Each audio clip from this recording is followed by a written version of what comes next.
Post-mortem রিপোর্টটা আমরা হাতে পেয়েছি ইতিমধ্যেই।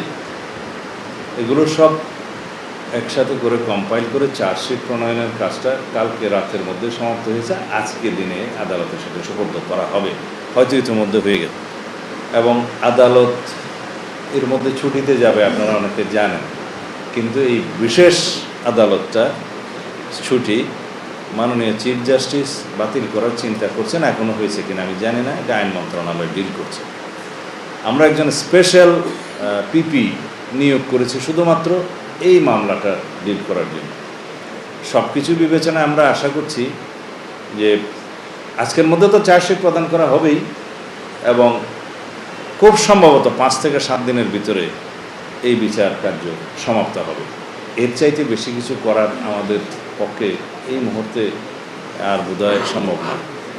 আমরা আশা করি আদালতের বিষয়ে আমরা বিস্তারিত বলতে পারবো না, সেটা আমাদের এখতিয়ার নাই।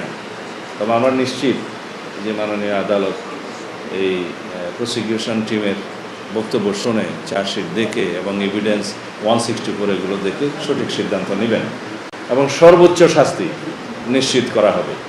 আমরা যেহেতু আদালতের বিষয়টা প্রকাশ্যে বলতে পারি না যে তাকে এই সাজা দেয়া হবে, তবে আমরা এইটুকু বলি যে এই অপরাধীর সর্বোচ্চ সাজা নিশ্চিত করার জন্য যা যা করা দরকার আমরা সেটা আমাদের পক্ষ থেকে করবো ইনশাআল্লাহ।